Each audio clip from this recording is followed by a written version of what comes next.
Welcome back to the channel friends. आजकल हम कहीं भी जाएं, किसी भी फ्रेंड के पास पार्टी में जाएं, किसी ऑफिस के अंदर बात कर रहे हो या लेट्स से फैमिली के अंदर कोई गैदरिंग हो, जहां भी जाएं तो एक बात ज़रूर डिस्कशन का पार्ट बनती है और वो है यहाँ की रेंटल प्राइसेस जो कि बहुत ज़्यादा बढ़ चुकी हैं। अगर कोविड से लेकर अब तक देखें तो बहुत सारी जगहों पे डबल भी रेंट्स हो चुके हैं। ऑफ कोर्स अफोर्डेबिलिटी का प्रॉब्लम होता है, बहुत सारे लोग उसको अफोर्ड नहीं कर पाते। एंड फिर एट द सेम टाइम बहुत सारी रिपोर्ट्स हम देखते हैं जो कि रिसेंटली पब्लिश हुई थी, चाहे वो रेटिंग एजेंसीज हों, चाहे वो कंसल्टेंसी कंपनीज भी अब निकालने लगी हैं इस तरह की रिपोर्ट्स कि आपको जो रेंटल वैल्यूज़ हैं वो कम होंगी और जो प्राइसेस हैं दुबई में प्रॉपर्टीज़ की वो कम होंगी। आज की जो वीडियो है वो मल्टीपल चीज़ों के ऊपर मैं बात करूंगा, बट उसमें एक इंपॉर्टेंट चीज़ स्टेक के बारे में। स्टेक अभी जब मैं वीडियो बना रहा हूँ तो एक अभी प्रॉपर्टी भी लिस्ट हुई है, उसके बारे में बात करेंगे, बट ओवरऑल रियल एस्टेट के बारे में बात करेंगे। स्टेक में किसको इन्वेस्ट करना चाहिए, किसको नहीं करना चाहिए। सबसे पहले तो स्टेक है क्या, स्टेक में किसको इन्वेस्ट करना चाहिए और किसको नहीं करना चाहिए, और उसके क्या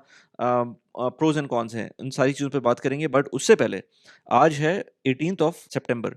कल एफओएमसी की मीटिंग थी जो कि यूएस के अंदर इंटरेस्ट रेट्स डिसाइड कर रहे होते हैं कि उनको बढ़ाना है, कम करना है। अगर आप यूएई के अंदर है तो जैसे यहाँ पर यूएई का सेंट्रल बैंक है, इसी तरह से फेडरल रिजर्व्स जो यूएस के हैं वो डिसाइड कर रहे होते हैं कि आपका जो अगला इंटरेस्ट रेट है, अगले क्वार्टर का इंटरेस्ट रेट है वो क्या होगा, और अगली मीटिंग्स के अंदर हम किस तरह से उसको लेके चल रहे होंगे। उसका फ़र्क क्या पड़ेगा? मैं ये जो स्टेक की वीडियो बना रहा हूँ या रियल एस्टेट की वीडियो बना रहा हूँ, उसका फ़र्क जो यूएई के ऊपर पड़ना है, वो किस तरह से पड़ना है? बनाने का, ये वीडियो बनाने का और उसके अंदर ये शुरू का एक इंट्रो देने का मकसद ये है कि यूएस के अंदर जो भी चीज़ होती है, उसका डायरेक्ट इम्पैक्ट यूएई के अंदर आता है, स्पेशली जब इंटरेस्ट रेट्स की बात आती है। क्योंकि इंटरेस्ट रेट जब यूएई दिरहम और डॉलर पेग्ड हैं आपस में, तो जब भी कोई इंटरेस्ट रेट का डिसीजन यूएस के अंदर आएगा, उसका इमीडिएट इम्पैक्ट यूएई के अंदर भी होगा। अब यूएस के डायनामिक्स अलग हैं, यूएई के डायनामिक अलग हैं। यूएई की डायनामिक्स के अंदर अगर आप इकोनॉमी देखें यूएई की, तो इस वक्त बहुत अच्छी चल रही है, बूमिंग इकोनॉमी चल रही है, लोग आ रहे हैं, इन्वेस्टमेंट्स हो रही हैं, ये सारी चीज़ें सही चल रही हैं। बट यूएस के अंदर जॉब डिक्लाइन है, जो जॉब क्रिएशन है वो बहुत इंपॉर्टेंट है वहाँ के लिए, वो डिक्लाइन पर है। ऑल्दो कि इन्फ्लेशन थोड़ी सी ऊपर जा रही है, बट उस लेवल पे नहीं जा रही है। वो भी अलग से मैंने एक यासीन के साथ एक वीडियो की थी, उसके अंदर बात की थी कि किस तरह से अब 2% की जगह 3% का एक बेंचमार्क सेट होने जा रहा है इन्फ्लेशन के ऊपर। उस वीडियो को जाके देख सकते हैं। हम वीकली एक वीडियो इस बारे में कर रहे होते हैं जो कि जो भी चीज़ें चल रही होती हैं दुनिया में। But now the problem is, अब वहाँ पर इंटरेस्ट रेट्स कम हो गए, वहाँ पर थोड़ी-सी स्टिमुलस चाहिए। अभी मैं स्टॉक्स भी देख रहा था, थोड़े से स्टॉक्स भी ऊपर गए हैं। But at the same time यहाँ क्या फ़र्क पड़ेगा? यहाँ ये फ़र्क पड़ेगा कि जब आपके इंटरेस्ट रेट्स बढ़ते हैं या कम होते हैं तो प्रॉपर्टी प्राइस के ऊपर भी इम्पैक्ट आता है। ऑफ कोर्स यूएई के अंदर उस लेवल पे नहीं आता, क्योंकि यहाँ पर कैश बाइंग भी बहुत ज़्यादा हो रही होती है, ऑफ प्लान बाइंग भी ज़्यादा हो रही होती है। Eight the same time mortgage buying भी होती है, और मॉर्गेज बाइंग डायरेक्टली इम्पैक्ट करती है प्रॉपर्टी प्राइसेस के ऊपर। जो लोग मॉर्गेज पे लेना चाह रहे हैं प्रॉपर्टीज़ को, उनके लिए फ़ायदा होगा, उनकी प्राइसेस कम हो जाएँगी, जो उनकी मंथली इंस्टॉलमेंट है, and so on and so fourth. इसकी वजह से थोड़ा-सा इम्पैक्ट आएगा, बट उसका फ़र्क ये पड़ता है कि जब इस तरह से होगा तो इन्फ्लेशनरी इम्पैक्ट भी आएगा। जब भी इंटरेस्ट रेट्स कम करते हैं, आपके बैंक्स के डिपॉज़िट्स के रेट्स कम हो जाते हैं, और जो आपके एसेट प्राइसेज़ हैं, वो उनके प्राइसेज़ नॉर्मल सिनेरियोज़ वो बढ़ना शुरू हो जाती हैं। वो हमने देखा कि स्टॉक्स की प्राइसेज़ किस तरह से ऊपर गई हैं लास्ट फ्यू वीक्स के अंदर, और वो इन इन एंटिसिपेशन के आपके इंटरेस्ट रेट्स कम होंगे, और कल इंटरेस्ट रेट्स कम हुए हैं तो स्टॉक प्राइसेज़ अपनी जगह पर हैं या थोड़ी-सी ऊपर चली गई हैं। प्रॉपर्टी क्योंकि डायरेक्टली इम्पैक्ट फॉरेन नहीं होती, बट उस पे इम्पैक्ट आएगा, और फर्दर भी जब प्राइसेज़ कम होंगी। आज एमआर का स्टॉक भी मैं देख रहा था, थोड़ा-सा ऊपर गया था। तो ये सारी चीज़ें इंटरलिंक्ड होती हैं। मुझसे ये बात होती है लोगों की कि भाई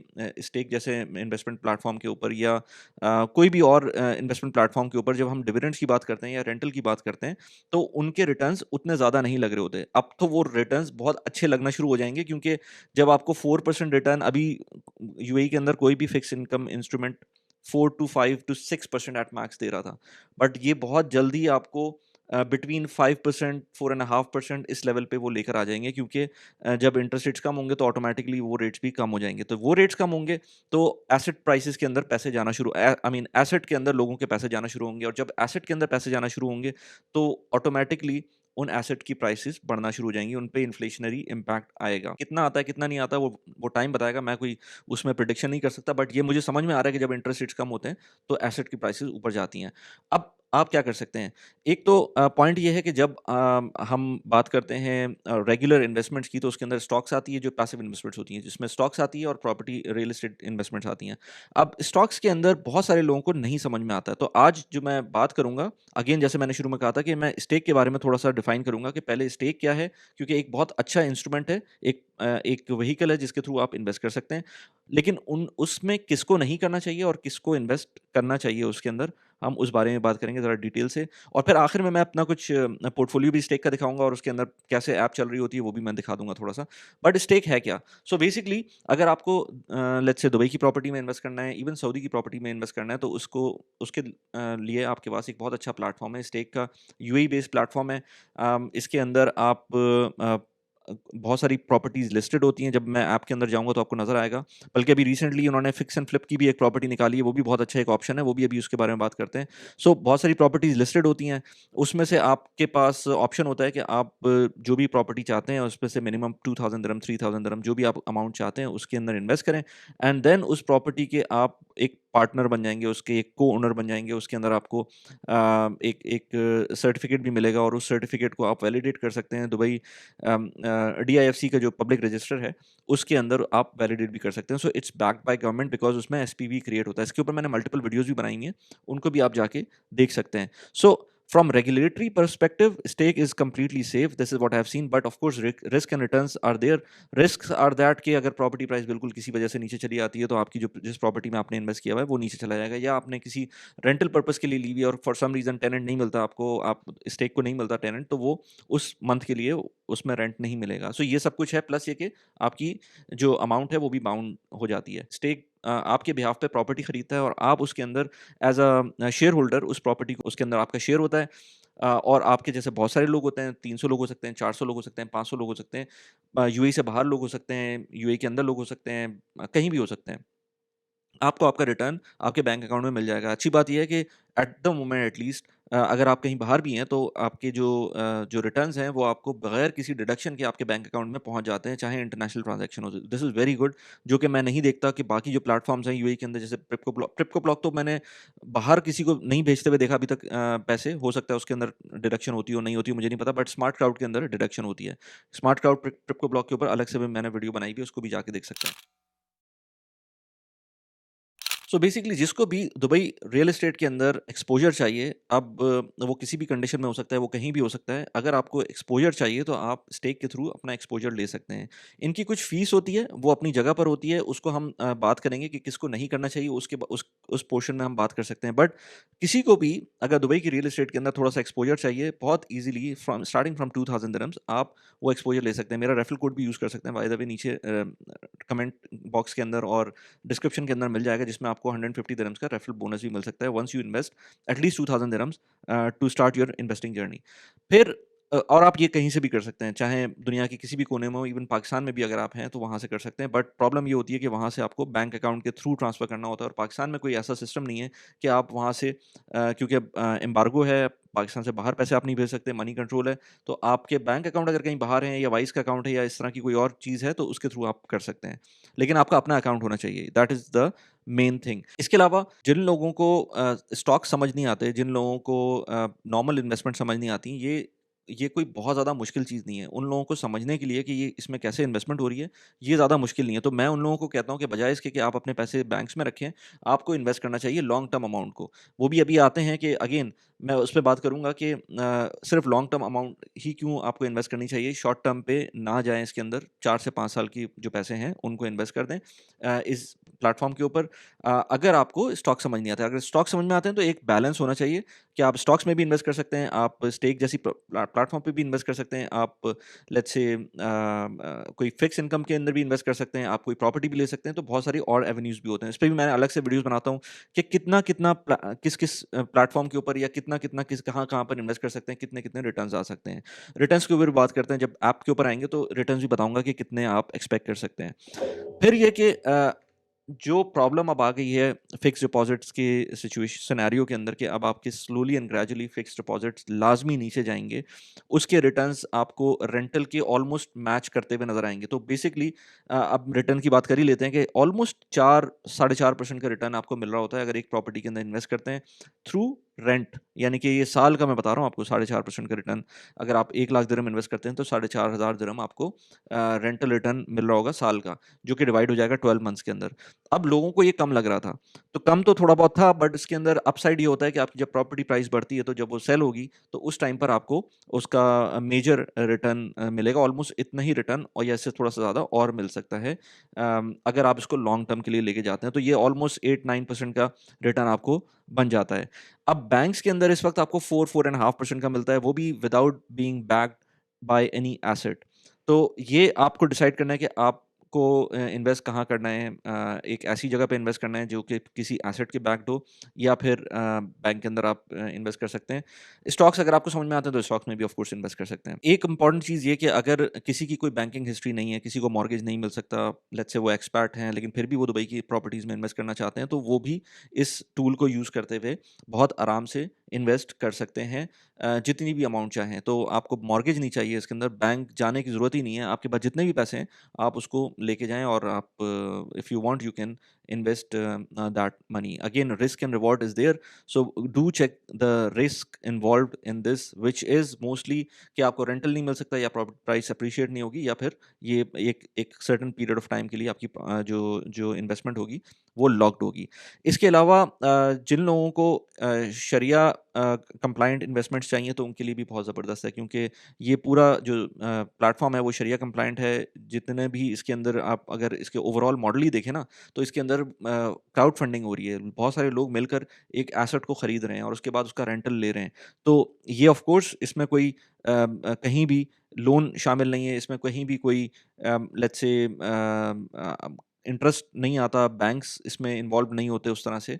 सो this is the reason many people who want to have sharia compliant investing वो यहाँ पर इन्वेस्ट कर सकते हैं। फिर इसके अलावा वो लोग जो गोल्डन वीज़ा चाहते हैं, और गोल्डन वीज़ा की जो रिक्वायरमेंट है वो 2 मिलियन दिरहम्स की है, तो 2 मिलियन दिरहम्स की गोल्डन वीज़ा की रिक्वायरमेंट आप स्टेक जैसे प्लेटफॉर्म के थ्रू भी पूरी कर सकते हैं। ऑफ कोर्स इसके अंदर बहुत सारी चीज़ें हैं कि गोल्डन वीज़ा आप लेवरेज के ऊपर ही ले सकते हैं। आप अगर ऑफ प्लान प्रॉपर्टी लेना चाहेंगे और 2 मिलियन दिरहम्स की प्रॉपर्टी है, तो आप अपफ्रंट उसके अंदर शायद 5-6 लाख दिरहम दे रहे होंगे और उसके ऊपर आपको गोल्डन वीज़ा मिल सकता है। बट इसके अंदर आपको पूरी अमाउंट ऑफ 2 मिलियन दिरहम्स पे करनी होगी, and then you will be eligible to go for the golden visa. अब इसके अंदर ये भी है कि अगर कोई प्रॉपर्टी आप सेल करते हैं या सेल हो जाती है, तो उसके बाद आपको दोबारा से इक्विवेलेंट प्रॉपर्टी लेनी है, वरना आपका गोल्डन वीज़ा रिवोक हो सकता है। सो गोल्डन वीज़ा के लिए है तो अच्छी चीज़, but at the same time you have to have maintain 2 million dirhams of portfolio always within the stake app. और आप ये भी नहीं कर सकते कि लेट्स से आपने कोई प्रॉपर्टी ली, फर्ज करें मुझसे किसी ने पूछा था कि अगर आपने कोई प्रॉपर्टी ली 1.2 मिलियन की और अब आप चाह रहे हैं कि 8 लाख दिरहम पूरा करने के लिए आप स्टेक के अंदर इन्वेस्ट कर दें तो 2 मिलियन इस तरह पूरे हो जाएंगे,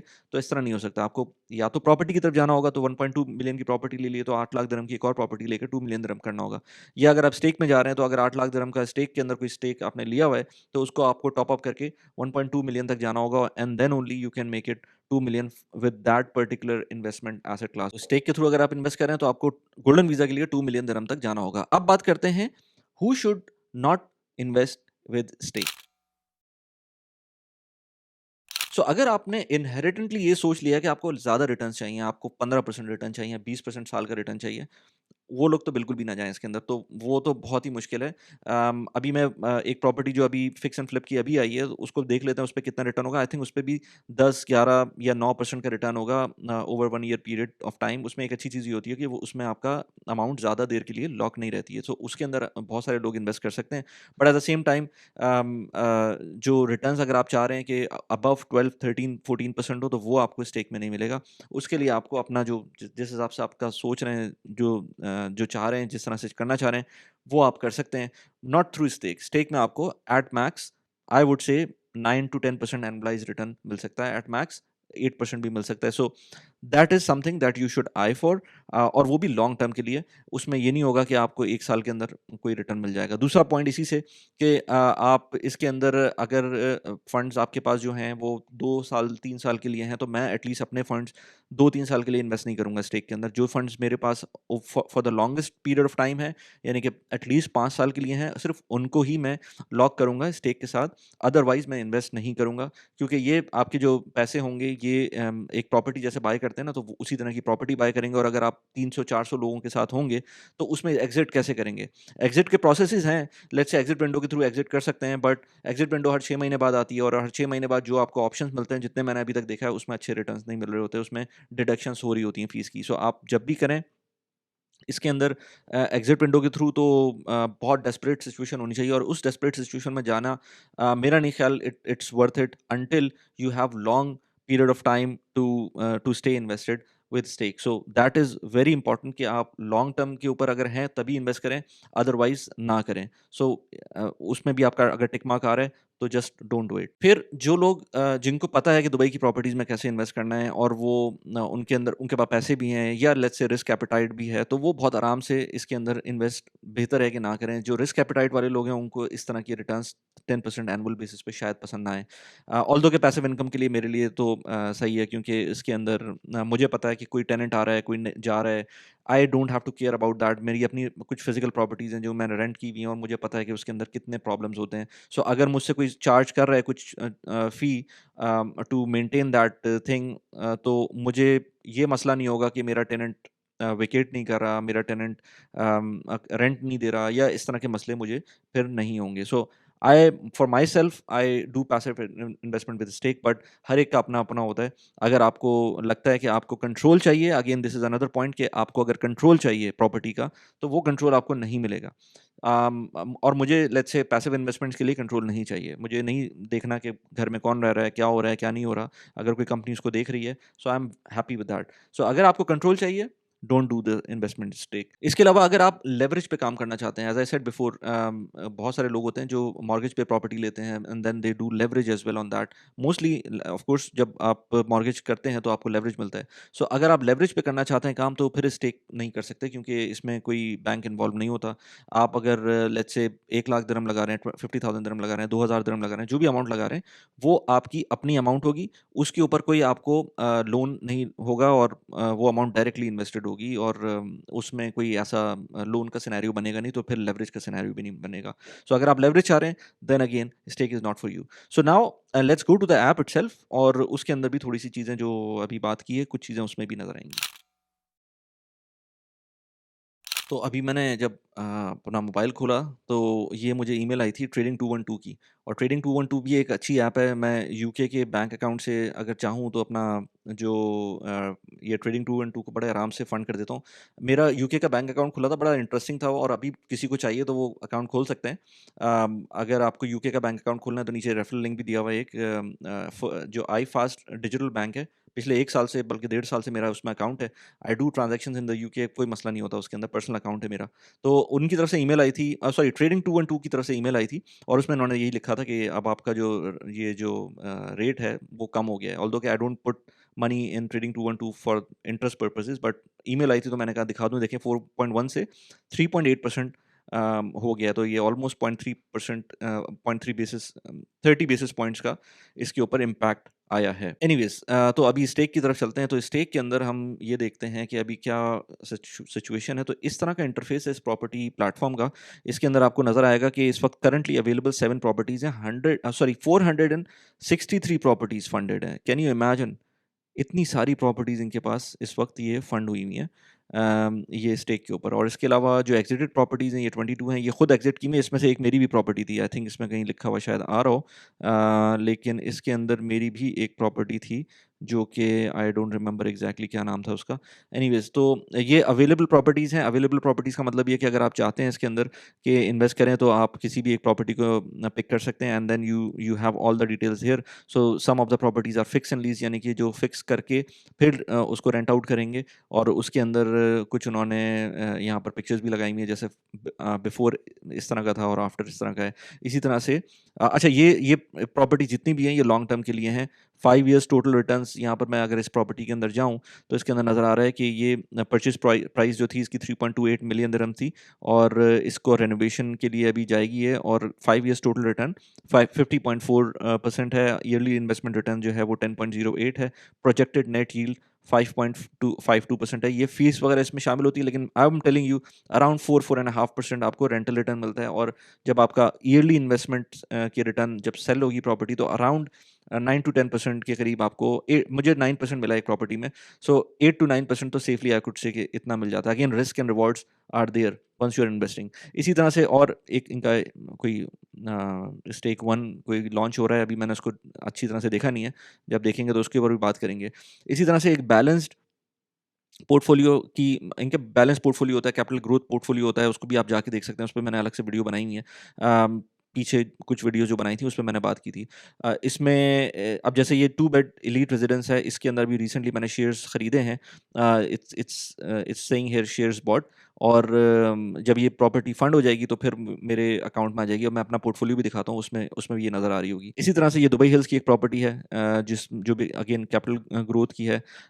ये न्यू लिस्टिंग है बैलेंस ग्रोथ की, स्टूडियो इन एजी टावर बिजनेस पे। इसके ऊपर तो बल्कि मैंने अपनी वीडियो भी बनाई थी एक, हम लोग एजी के ऊपर जब काम कर रहे थे तो उसकी मैंने वीडियो बनाई हुई है इसकी।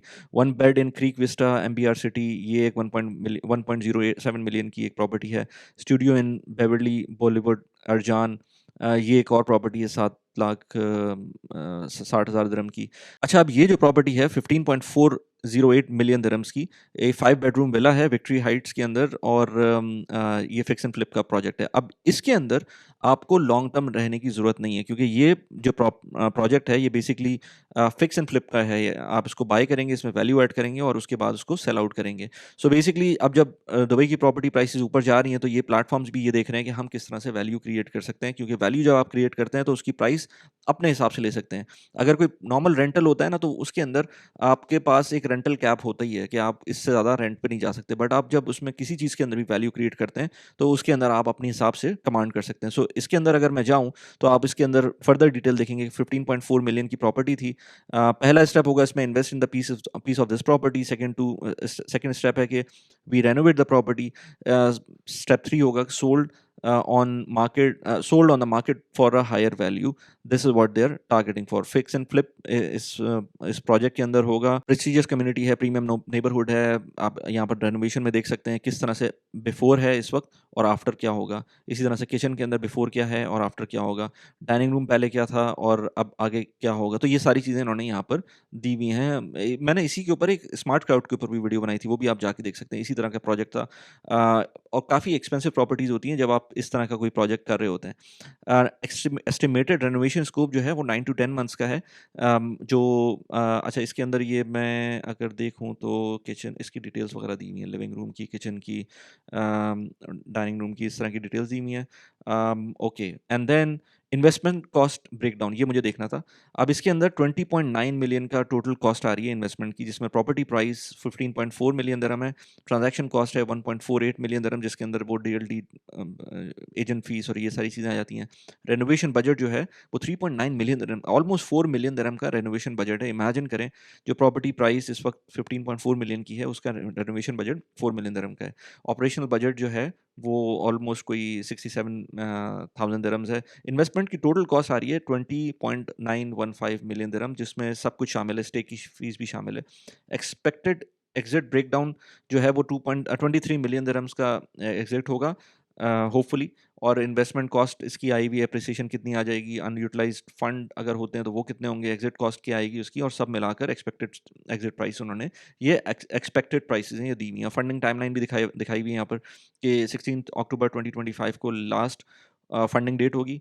उससे पहले प्रॉब्ली ये सेल हो चुकी होगी या लोग बाय कर चुके होंगे। जब से मैंने ये वीडियो स्टार्ट की उसी वक्त ये आई थी। अभी मैं देखता हूँ कि अगर इसमें कोई इन्वेस्टर आए हैं कि नहीं आए। सो शेयर सर्टिफिकेट इशूड और ये सारी चीज़ें, इसकी टाइमलाइन यहाँ पर दी हुई है। And then yes, so these are kind of information which is available. Let me refresh the app and then I will see कि कुछ उसमें इम्पैक्ट आया है कि नहीं आया है। Let me see that. O yes, 5% is already funded. So imagine, इसमें 83 इन्वेस्टर्स आर ऑलरेडी देयर। तो ये प्रॉपर्टी 5:10 पे मैंने देखी थी, उस वक्त 0 इन्वेस्टर्स थे, और अभी 83 इन्वेस्टर्स उसमें आ गए और already investing 5% invest funding start हो गई है। तो आई डोंट नो कि मैं कब ये वीडियो अपलोड करता हूँ, देखते हैं उसमें कब तक कितने लोग चले जाते हैं। अच्छा, उसके बाद इसमें पोर्टफोलियो में आते हैं। पोर्टफोलियो के अंदर 97 1758 दिरहम्स का पोर्टफोलियो मेरा है इस वक्त। और इसके अंदर मेरा जो टोटल स्टेक हैं, जो जो जो प्रॉपर्टीज़ मैंने ली हुई हैं वो यहाँ पर नज़र आ रही हैं, वो सारी की सारी आप अगर लेंगे तो आपको भी नज़र आएंगी। मैंने पहली प्रॉपर्टी जो इन्वेस्ट किया था इसके अंदर, वो ये 2 बेड इन मरीना रेजिडेंस किया था, और वो एग्जिट हो चुकी है सितंबर 24 के अंदर। और उसमें काफ़ी ये 13.06% का रिटर्न मिला था, नेट रिटर्न था। बट इसको एनुअल बेसिस पे करेंगे तो उस वक्त 9% का रिटर्न आया था। इस पर मैंने वीडियो अलग से बनाई थी। इसके बाद ये मरीना आर्केड ये मैंने लिया हुआ है। ये सारी चीज़ें मेरे पास हैं, और डिफरेंट टाइमिंग्स के ऊपर डिफरेंट अमाउंट्स के अंदर मैंने इसमें इन्वेस्ट किया हुआ है, जिसका पोर्टफोलियो रिटर्न ऑलमोस्ट साल का 4% के करीब है। 4.5% का रिटर्न आता है। And I am expecting of course the appreciation as well. I am not in a hurry, क्योंकि मैं अगर इन्वेस्ट कर रहा हूँ तो मुझे पता है कि इसके अंदर टाइम लग सकता है। जैसे मैंने कहा था कि 2 बेड इन एलीट रेजिडेंस, इसके अंदर अभी 41% फंडेड है। मैं इसमें एक चीज़ बताऊँ, एक हैक बताता हूँ आपको, अगर आपको कोई प्रॉपर्टी समझ में आए कि लेना कौन सी है, कौन सी नहीं लेनी है, तो जो प्रॉपर्टी जल्दी इसमें फंड हो रही हो ना, उसको ट्राई करें कि लें। अगर थोड़ी देर तक देखें, मतलब 1-2 दिन देखते रहें इसको, और जिसमें आपको समझ में आया कि ज़्यादा जल्दी फंड हो रही है, उस प्रॉपर्टी के अंदर ज़्यादा डिमांड भी होती है, और प्रॉबेबली लोग उसको इसी वजह से ले रहे होते हैं, तो आप भी उसके अंदर जा सकते हैं, ऑल्दो कि ड्यू डिलिजेंस प्रॉबेबली हुई भी होगी। अब थोड़ा-सा मैं उसके अंदर बता दूँ एक और चीज़, कि इसके अंदर फंड्स भी हैं। स्टेक्स के अंदर अगर आपको इन्वेस्ट करना है थ्रू फॉर सऊदी मार्केट, तब भी आप कर सकते हैं। तो ये फंड्स का एक ऑप्शन है। इस वक्त कोई फंड नहीं है। 3 फंड्स या 2 फंड्स पहले, हाँ, 3 फंड्स थे, आई थिंक 3 फंड्स थे। इसमें 2 में मैंने इन्वेस्ट किया हुआ है। एक मैच्योर हुआ हुआ है, जिससे मुझे रेंटल रिटर्न आ रहा होता है, और एक का अभी तक उसका फर्स्ट रेंट नहीं आया है मेरे पास। सो स्टेक सऊदी के अंदर भी बहुत अच्छे ऑप्शंस हैं। अगर आपको कभी इन्वेस्ट करना हो तो बड़े अच्छे रिटर्न्स मिल रहे होते हैं। यहाँ देखें 15% का रिटर्न आ रहा है यहाँ पर, यहाँ 9.4% का रिटर्न है। ये डिविडेंड यील्ड है, सॉरी, एनुअल रिटर्न 10.9% का है, और इसी तरह से यहाँ पर और भी नज़र आ रहा है। तो पहली प्रॉपर्टी जब ली थी ना, तो उसके बड़े अच्छे रिटर्न आ रहे थे। सो अगेन यहाँ पर पोर्टफोलियो आपको नज़र आ रहा है 51,886 का, और ऑल टाइम रिटर्न्स इसके अंदर ये 957 आ रहे हैं, क्योंकि ये एक ही प्रॉपर्टी से आए हैं। दूसरी प्रॉपर्टी में अभी तक एज ए सेट के रेंटल नहीं आया है। यहाँ पर आपको नज़र भी आ रहा है कि जो 21,600 दिरहम मैंने इन्वेस्ट किए थे मुल्किया बैकयार्ड फंड के अंदर, वहाँ से ये एक्टिव है इस वक्त, और 21,600 दिरहम्स का की इन्वेस्टमेंट है। और जो दूसरी इन्वेस्टमेंट है 30,000 दिरहम्स की, वो अभी तक मटीरियलाइज नहीं हुई है, या वो कह लें कि आपको पहला उसमें इन्वेस्टमेंट का रिटर्न नहीं मिला है। So if you want, you can invest in this platform. Again, risk आपको समझ में आना चाहिए। जो मैंने जितना भी मैंने बताया कि किसको इन्वेस्ट नहीं करना चाहिए, वो आपको समझ लेना चाहिए कि वो लोग इन्वेस्ट ना करें जो मैंने पॉइंट्स बताए थे। अगर कोई और पॉइंट हो तो नीचे बिल्कुल कमेंट्स में लिख के बताएं। But one thing is for sure, आपको इन्वेस्ट ज़रूर करना है, चाहे आप स्टेक में करें, चाहे कहीं भी करें। मैं तो अपने चैनल के ऊपर पिछले 4-5 साल से यही बात कर रहा हूँ कि इन्वेस्टमेंट इज़ वेरी इंपॉर्टेंट। 5 साल पहले किसी ने स्टॉक्स में इन्वेस्ट किया होता, आज डबल ट्रिपल, इवन 4 टाइम्स भी कुछ स्टॉक्स हो गए हैं। 5 साल पहले अगर दुबई की प्रॉपर्टीज़ में इन्वेस्ट किया होता, तो कम से कम ट्वाइस तो प्रॉपर्टीज़ की प्राइस हो ही गई है। 5 साल पहले अगर लेट्स से किसी ने एमआर के स्टॉक में किया होता, तो वो 1.52 दिरहम्स के करीब का स्टॉक था, आज वो 14 दिरहम से ऊपर का स्टॉक हो गया है, एंड बीच में उसने डिविडेंड्स भी दिए हैं। सो इन्वेस्ट अगर आप नहीं करेंगे, you will be just not doing justification to whatever you are making. अगर आप 30,000, 40, 50, 60, 70,000 दिरहम कुछ भी कमा रहे हैं, अगर आप इन्वेस्ट नहीं कर रहे हैं, then you are doing this service to yourself as well as your family. क्योंकि पैसे बनाते रहना सिर्फ एक एम नहीं होना चाहिए। आपको एक इंडिपेंडेंस की जो लाइफ है, उसका भी एम होना चाहिए, ताकि आपको फ्यूचर में जाके अगर कोई जॉब की प्रॉब्लम आती है, या बिजनेस में कोई प्रॉब्लम आती है, तो आपकी इन्वेस्टमेंट्स आपको फंड कर रही होती हैं। मैं अभी एक दोस्त से बात कर रहा था कि उन्होंने मुझे बताया था कि उनकी पैसिव इनकम के जो टारगेट है, वो 50,000 दिरहम्स है पर मंथ।